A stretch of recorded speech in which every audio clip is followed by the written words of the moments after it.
নারীরা যেন স্বাধীনভাবে চলাফেরা করতে পারে। রাতে বনানী থেকে আমি যদি আমার বাসা পর্যন্ত যাই, খুব বেশি দূরত্ব না ঢাকাতে যাতায়াতের, কিন্তু তারপরেও আপনি যদি দিনেও বলেন, আমি অনেক সময় ফাঁকা রাস্তায়, যেমন শুক্রবার একটা ফাঁকা যায় দিন থাকে বিকেলের আগে সকালের দিকে, আমি তখনও নিরাপদ না। আমি মানুষ চিন্তা করে এটা করে না যে আমি পাঠাওতে একটা গাড়ি বুক করেছি অ্যাপস থেকে, তার মাধ্যমে সে আমাকে হ্যারাস করতে পারে, আমাকে রেপ করতে পারে। সে চিন্তা করতেছে না যে কালকে তার রেপুটেশন কি হবে, অ্যাপসের মাধ্যমে তার নাম যাবে, তখন লোকে কি বলবে, ওই চিন্তা তার মাথার মধ্যে নাই। তখন সে এতটাই উন্মাদ হয়ে গেছে যে ওই চিন্তা থেকে বাইরে গিয়ে পরে কি হবে দেখা যাবে, এটা এটা বাদ দিয়ে ও ওই অপকর্মটা করে ফেলতেছে। তো আমার পাবলিক ট্রান্সপোর্টে তো প্রশ্নই আসে না, এটা তো আগেও ছিল, যেটা এখন উগ্রভাবে আরো রূপ নিয়েছে।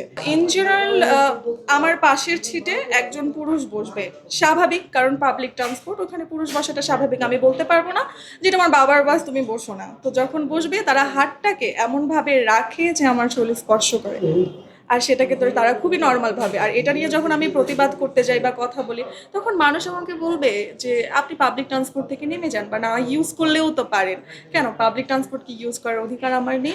সে ছাড়া বুলিংয়ের কথা তো নাই বলি, বুলিংয়ের ক্ষেত্রে, তাকানোর ক্ষেত্রে আমি মনে করি মুখ দিয়ে বলার থেকে যে ধরনের তাকানো বা শারীরিক যে অঙ্গভঙ্গি, এটা যে কতটা নিকৃষ্ট আর এটা যে আমাদের মনের কতটা প্রভাব ফেলে, এটা বোঝাতে পারবো না। ইভেন আমি একদিন যখন আমার ইউনিভার্সিটি শেষ করে আমার বাস মিস হয়ে গেছে, তো আমি যখন আসছিলাম, আমি বাসের মধ্যে, আমি নর্মালি পাবলিক ট্রান্সপোর্টে ভয় পাই। তো আমরা যারা গ্রাম থেকে এসেছি, তখন হুটহাট যখন ইউজ করতে হচ্ছে, তখন এই প্রবলেমগুলো ফেস করতে হচ্ছে। তো আমি যখন আসছিলাম, তখন উনি এমনভাবে হাত দিয়েছে, আমি বাসায় এসে লিটারালি ঘুমাইতে পারি না। আমার বারবার ওই কথাটাই মনে হচ্ছিল যে আমি চাচ্ছি না, তারপরে একটা হাত আমাকে স্পর্শ করছে, আমি চাচ্ছি না, একটা চোখ আমাকে স্পর্শ করছে। এখন এক্ষেত্রে কিছু পুরুষ বলতে পারে তোমার পোশাকের খারাপ, আমার ওখানে পোশাক খারাপ ছিল না, কারণ সেদিন আমি 3 পিস পরে নর্মাল মানুষ যেরকমভাবে থাকে সেরকমভাবে, আমি বোরখা পরি না, এমন না যে বোরখা পরা মেয়ে রেপ হয় না। এটা যদি বলি, আমি যদি মনে করি যে নারী দ্য বস, ঠিক আছে, কিন্তু বর্তমান সিচুয়েশনে 2025-এ এসে নারী আসলে সেই জায়গাটা মন করছে না। যদিও করে সেটা মনের দিক থেকে যে হ্যাঁ আমি পারি, এভরিথিং পারি, বাট না, আমি আসলে পারছি না। বর্তমান সিচুয়েশন এমনভাবে ক্রিয়েট হয়ে গেছে যেখানে আমি চাইলেও অনেক কিছু করতে পারছি না। আমি চাইলে আমার ইচ্ছে মতো কাজে যেতে পারছি না, আমি চাইলে ইচ্ছে মতো কোথাও বের হতে পারছি না। এই ব্যাপারগুলো আমাদের খুবই হতাশা দিচ্ছে। আমি বলবো না যে স্বাধীনতার নামে, নারী স্বাধীনতার নামে একটা উগ্র জীবন, বা চাইবো না যে আছে না যে যে আজকালকার মেয়েদের নিয়ে কথা হয় যে নারী স্বাধীনতার মানে সে চাচ্ছে যে অশ্লীলতা। আমি এগুলোকে প্রমোট করছি না, আমি এগুলো চাচ্ছিও না। আমি চাচ্ছি নারীর যে সাধারণ নিশ্চয়তা, সেটা যেন নিশ্চিত করা হয়, কিন্তু আমি সেটা পাচ্ছি না। এই সময় এসে এই নিশ্চয়তাটুকু নেই। আপনার কথার মাধ্যমে একটা জিনিস মনে হলো যে আসলে আমরা জাতিগতভাবে কি বুঝি না যে নারী স্বাধীনতাটা আসলে কি, বা নারী কতটুকু স্বাধীনতা চায়, আমরা কি এটা বুঝি না, নাকি বুঝতে চাই না? আপনার কাছে কি মনে হয়?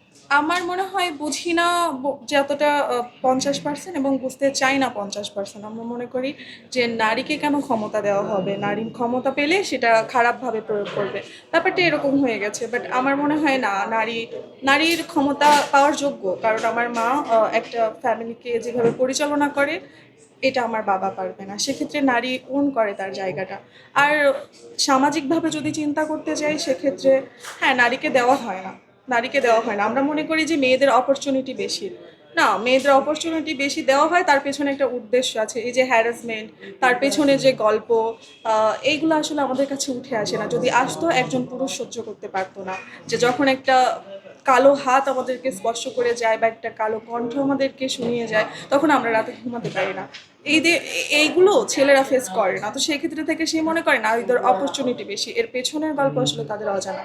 আসিয়ার যে ঘটনাটা বলছি, এখানে দু ধরনের মানুষ সমাজে বাস করে। এক ধরনের মানুষ আমরা জানি না, সোশ্যাল মিডিয়া আসলে আমরা বর্তমান সময়ে 80% মানুষ যারা সোশ্যাল মিডিয়া ইউজ করে, তারা আসলে জানেন আমি কি পোস্ট করছি আর কি বলতেছি। আমাদের যা মনে চাচ্ছে আমরা সেগুলো বলে ফেলছি।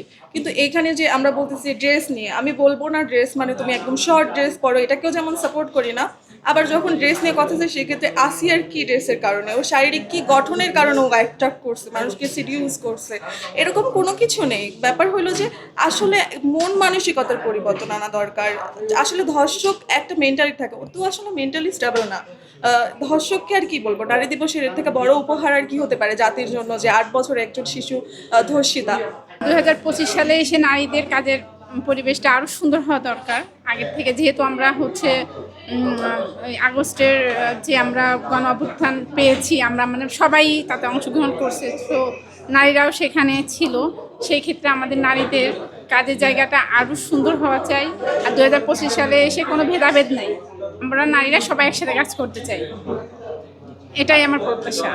অবশ্যই এই 2025-এ সেটা আমাদের কাম্য নয়, কারণ এখন আমাদের গণ অভ্যুত্থানের মধ্যে আমরা যে নতুন বাংলাদেশ পেয়েছি সেখানে এই ধরনের ঘটনা আশা করাই তো ঠিক না, তারপরেও ঘটছে। এটা অবশ্যই আমাদের যে আন্তর্জাতিক সরকার আছে এই দিকে তারা নজর দিবে, আরও কঠোর শাস্তির ব্যবস্থা করবে এদেরকে। অবশ্যই আমার মনে হয় কি নারীদের নিরাপত্তার বিষয়টা একটু ভাবা উচিত। অবশ্যই আশা করি যে নারীরা যেন স্বাধীনভাবে চলাফেরা করতে পারে, কোনো নারী যেন ধর্ষিত না হয়, প্লাস কোনো বাচ্চা যেন ইফটিজিংয়ে শেখানো হয়, বাচ্চাদের উপরে কোনো যেন মানে মেয়ে বাচ্চারা যারা আছে তারা যেন সুরক্ষিত থাকে দেশে, আমাদের দেশে, এটাই চাওয়া। বাস্তবতা এখন তো মাত্র দেশের পরিস্থিতি এখনো ঠিক হয় নাই, যেহেতু মাত্র কিছুদিন আগেই গণ অভ্যুত্থান গিয়েছে, তো আমি আস্তে আস্তে দেখি কি হয় দেশের অবস্থা, আরো কিছুদিন সময় দেই, আমরা দেখি দেশের পরিস্থিতি কি হয়। বা আমি চাই মানে নারীরা সবসময় সুরক্ষিত থাকুক, এটাই চাওয়া আমাদের, একজন মেয়ে হিসেবে, একজন নারী হিসেবে এটাই চাওয়া। আসলে দৃষ্টিভঙ্গি এখন কি বলবো, আসলে নারী অধিকার হচ্ছে নারীরা তো এখন অনেক স্বাধীন, আগেও ছিল, এখনো আরো অনেক স্বাধীন, তারা নিজেদের পেশা চয়েস করে নিতে পারতেছে, বাইরে চাকরি করতে পারতেছে। তো আমি চাবো যে বিগত দিনেও নারীরা যেন এইভাবেই স্ট্রং থাকে, তারা তাদের মানে যেই প্রাপ্যটুক সেটুকু যেন পায়। একজন মেয়ে হিসেবে এটার পক্ষে না আমি। আসলে ধূমপান জিনিসটা তার ব্যক্তিগত, সে চাইলে ওইটা তার রুমে করতে পারে বা সে অন্য জায়গায় করতে পারে, কিন্তু পাবলিক প্লেসে সেটা করতে পারে না। একজন সবাই, হ্যাঁ, নারী পুরুষ দুইজনই উচিত না পাবলিক প্লেসে করা, কারণ আমি নিজে মানুষের ক্ষতি করতে পারবো না, ক্ষতি করতেও চাই না। তো আমার দ্বারা একজন মানুষের ক্ষতি হোক সেটা তো অবশ্যই আমি চাবো না। তো একটা মেয়ে হিসেবে আমি আরও চাবো না যে আমার দ্বারা কোনো মানুষের ক্ষতি হোক। যদি বলতে চাই, দেখা গেছে, আমি যদি খুব শর্ট করে একটা সামারি বলি, রাত 12টার পরে যদি মেয়েদের ইচ্ছা করে রাস্তার মধ্যে হাঁটতে বা ঘুরতে, সে কিন্তু চাইলেও সেটা পারবে না। কেন পারবে না? কারণটা আমরা সবাই অবগত এই বিষয়টা নিয়ে। সো আমাদের ওই বিষয়টা নিয়েই লাইক মেয়েরা কেন ইন্ডিপেন্ডেন্ট না, মেয়েরা কেন স্বাধীন না। আমরা বলি স্বাধীন বাংলাদেশ, বাট রাত 12টার পরে যদি আমাদের ইচ্ছা হয় ওয়েদার অনুযায়ী বা হোয়াট এভার ইট ইজ, কোনো কিছু খেতে যাওয়া বা কোথাও ঘুরতে যাওয়া বা একা হাঁটতে থাকা, তো ওইটার জন্য কিন্তু আমরা নিরাপদ না। সো ওই নিরাপদের জন্য আমি চাচ্ছি যেটুকু করা দরকার সরকারের পক্ষ থেকে বা আমরা জনসাধারণ এগিয়ে আসলে ওই জিনিসটা হবে কি না, সো ওই কন্ট্রিবিউশন সবার পক্ষ থেকে চাচ্ছি। আমরা কিন্তু এখনও নিরাপদ না। না, অবশ্যই এখানে শুধুমাত্র পুরুষদের ফল্ট না, আমরা শিক্ষাগত যোগ্যতা থেকে এখানে কারো ঘর মানে ধরা বাঁধা নেই যে শুধুমাত্র পুরুষরাই শিক্ষাগত যোগ্যতা থেকে এগিয়ে থাকতে পারবে বা কর্মক্ষেত্র থেকে এগিয়ে থাকতে পারবে, নট লাইক দ্যাট। এখন কিন্তু বর্তমান প্রেক্ষাপটটা বাংলাদেশের অধিকাংশ ঘরের মধ্যেও মেয়েদেরকেও সাপোর্ট করে যে তোমরাও শিক্ষাগত যোগ্যতা থেকে এগিয়ে থাকবা, তোমরাও জব করবা, তোমরাও মিডিয়াতে থাকবা, তোমরাও রাস্তায় থাকবা, তোমরাও গাড়ি ড্রাইভ করবা, কোনো ধরনের ধরা বাধা নেই। কিন্তু কিছু কিছু আছে যেগুলো যে সব জায়গায় ভালো মন্দ থাকে, সো দ্যাট আমরা ওগুলো নিয়ে, বাট এমন কোনো ধরা বাধা নেই যে শুধুমাত্র পুরুষতান্ত্রিকই দেশ হবে, নট লাইক দ্যাট। এখন কিন্তু খাপ মানে যেহেতু খাপ মিলায় চলতে হয়, মেয়েরাও পুরুষদের সাথে খাপ মেলাচ্ছে, পুরুষরাও মেয়েদের সাথে। এক কথায় সম মোটেও আমি বলবো না, অবশ্যই পুরুষরা উপরে, তারপর হচ্ছে নারীরা। একটা জায়গায় যদি আমি যেমন আমার বর্তমান ডেস্কে বসেছি, পাশে যদি আমি চিন্তা করি শুধুমাত্র মহিলাই বসতে হবে, নট লাইক দ্যাট, পাশে আমার পুরুষও বসতে পারে। এটা আমার যেহেতু একটা কর্পোরেট সেক্টরে কাজ করছি, রাস্তাঘাটে চলাফেরা করছি, শুধুমাত্র আমার জন্যই, মেয়েদের জন্যই বরাদ্দ থাকবে, ছেলেদের জন্যই বরাদ্দ থাকবে, নট লাইক দ্যাট। আমরা কম্বাইন, সবাই মিলেমিশে কাজ করতে হবে। ওইটা যদি নিয়ে আসতে পারি তাহলে আমরা একটা সবুজ বাংলাদেশ যেটা বলি সেটা পাবো, আদারওয়াইজ পাবো না। আসিয়ার যে ব্যাপারটা, এটা আমরা মোটামুটি কম বেশি সবাই জানি। এখন যেটা হয়ে গেছে এটা নিয়ে সর্বোচ্চ আমরা যেটা করতে পারি, আইন প্রয়োগ করে যারা এই কাজটা করেছে, অপরাধটা করেছে, তাদের মানে সঠিক একটা শাস্তির ব্যবস্থা করতে পারি। এটা যখন হচ্ছে না, পসিবল হচ্ছে না, তখন আমি আইনের দোষটাই দিব। কারণ আইন কেন তার নিজের কাজ ঠিক মতো করছে না, তাই না? যদি আইন নিজের কাজটা ঠিকভাবে করতো তাহলে তো এতদূর কিছু হতো না।